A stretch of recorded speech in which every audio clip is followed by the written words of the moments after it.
This orca cried and whined for her pod to come get her when she found herself beached on the sharp rocks. Her family couldn't help her, but what rescuers did is incredible. The last place you would expect to see an orca is on dry land, but that was what Eric Keene found when he went to investigate strange sounds he heard whilst sailing the seas around British Columbia early one July morning in 2015.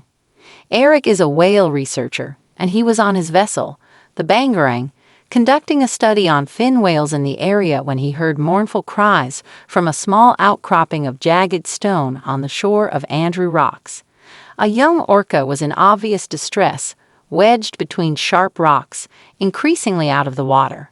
According to Save Our Seas, Janie Ray and Herman Muter, around 7:30 a.m., Eric called the local environmental group Whale Point to tell them what he had found. From Eric's description, the orca experts realized what must have happened. Orca pods in that area would often collaborate to hunt seals for food, with some orcas chasing the seals towards the shore while others patiently waited to spring the trap. This young female orca must have miscalculated her position, and as the tide went out, found herself in shallower and shallower water until there was no way to extricate herself from where she lay wedged between the rocks.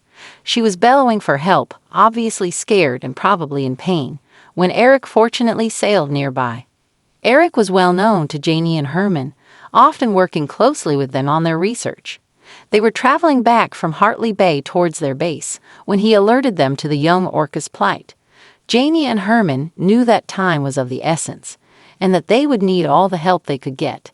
So as they raced north to join Eric in Squally Channel, they also contacted Gigat Guardians at Hartley Bay and Fisheries and Oceans Canada, DFO, both marine organizations, to alert them to the young orca's desperate situation. Meanwhile, Eric and his crew approached the orca to see whether they could help her get off the rocks. They did not get too close to her at first to avoid startling her and causing her to hurt herself, while possibly trying to get away. The reality of the situation was that if they had tried to lift her off the rocks or to pull her, they would have injured her very badly because the rocks were covered in barnacles which could have cut her skin. As it was, she was bleeding a little from her pectoral area and her tail. At the arrival of Janie and Herman, Eric learned that John Ford and Paul Cottrell of DFO had given guidance over satellite phone to keep the orca cool and wet until the tide rose once more, at which time she would be able to free herself. The tide, however, would not rise again for another 8 hours, and so the marathon rescue began. When they first approached her, the orca was obviously anxious about what their intentions might be. To be trapped in discomfort and surrounded by humans must have been pretty scary for a young killer whale. Her breathing was quick and shallow, and gravity was obviously making it harder for her. Eric ingeniously put together a makeshift water pump from a hose and some duct tape and went to the backside of the island where he worked the pump for Herman, who used the hose to soak the orca with cooling seawater. All of the rescuers soaked sheets in seawater and placed these gently along the length of the orca's body. As they worked, the rescuers noticed that the orca's cries were quieting down and her breathing was becoming calmer. It seemed the humans had won the orca's trust as they were the ones comforting her, while her own family could only stay in the waters nearby and call to her. The rescuers took turns to pump the seawater over the young orca and to replace the sheets covering her with freshly seawater-dipped cooler sheets. They could see that the orca calf's dorsal fin was getting dry, so they used a pillowcase from Eric's boat to wet with seawater and cover the fin. All morning, the weather had fortunately been gray and overcast. However, as the sun rose to its zenith at noon, the cloud cover dispersed, and the heat of the day began in earnest. Everyone worked tirelessly to keep the orca cool and wet. Working in shifts, the humans carefully took care of the orca as if she had a fever, replacing the drier, warmer coverings with cooler, wetter ones, all the while dousing her with seawater from the pump, making sure she would not dry out from the heat of the sun. The rescuers could not help thinking how bad things might have been for the young female orca had Eric not heard her cries. Until this point, the rescuers had not placed anything over the orca's head, as they did not want her to panic. Her sight suddenly taken away, she could have felt even more vulnerable. However, the fierceness of the sun made it absolutely necessary to protect the orca's delicate skin from the heat and dryness. Janie describes how she watched one of the team approach the orca, inching his way slowly into the water in front of her head and delicately placing a wet, cool sheet over her head, taking great care not to cover her blowhole. This orca's youth and relatively small size were in her favor. She was only 9 years old. The average life expectancy in the wild is between 30 and 50 years and around 7,000 pounds, 3,175 kilograms in weight. True, this is the weight of your average hippopotamus or rhinoceros or 7 cows, if you can visualize that better. But a fully grown male can weigh up to 16,000 pounds, 7,257 kilograms. Had this beached orca been older and bigger, the pressure on her lungs would have been greater, and she may well not have lived until the next tide. The water pump eventually broke. There was no fixing it, no matter how much duct tape Eric used. This could have been a devastating blow, but just at that moment, the sea began to rise again.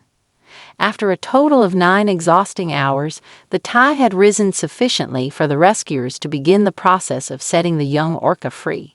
They removed the sheets from her body and head and the pillowcase from her dorsal fin. The team knew that the time had come for the orca to do what only she could do: swim out of her rocky prison. They did not want their presence to startle her into trying too soon and injuring herself more seriously, so they walked away and climbed up onto a nearby cliff to watch and wait. All of them felt the same, sending her all their wishes for strength and willing her to have the ability to free herself. The water level slowly began to creep up the young orca's body until it covered her. As it happened, she began to cry out once more. This vocalization seemed different. Perhaps it was excitement that soon she could be released. And yet she continued to lie there. She would occasionally lift her tail, but she was making no attempt to swim. Her rescuers were becoming worried. They wondered if something was wrong. Perhaps she was more badly injured than they had thought. Maybe she was too drained from her long ordeal to make this one last gargantuan push to escape. They realized then that they only needed to trust the orca calf's natural instincts. By moving her tail, she had been testing the depth of the water, and when she knew that it was safe and that she would not risk harm, she suddenly struck out in 2 huge thrusts. Free of the rocks, she sped through the sea. From where they stood, watching from their boats and on the rocks all around, her human rescuers screamed, "You go, girl," and cheered in exhilaration and relief. They had done it. It had taken more than 9 hours of hard work and tender care, but they had managed to keep the young orca alive and well until she could return to her pod once more. Eric had placed a hydrophone into the water and was able to play the rescue as the orca's song as she vocalized over and over, calling for a response from her family. For a while, her voice was the only one. Eric and his fellow miracle workers experienced a moment of concern and doubt. Where was the young orca's pod? Had they given up on her after such a very long time on land? Had they sadly swum away to mourn her loss? As faint replies to the rescued orca's cries started to become audible from some distance away, a wave of relief washed over the waiting listeners. The young female evidently heard her family's replies too, as she swam in the direction of their transient calls, speeding away in joy and the thrill of release.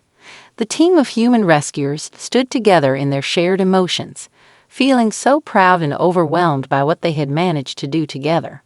Every one of them had given their all. They sighed with relief, knowing that what they had experienced that day would stay with them for as long as they lived. What a great ending! If you love this story, make sure to give it a thumbs up and subscribe. Thanks for watching. See you next time.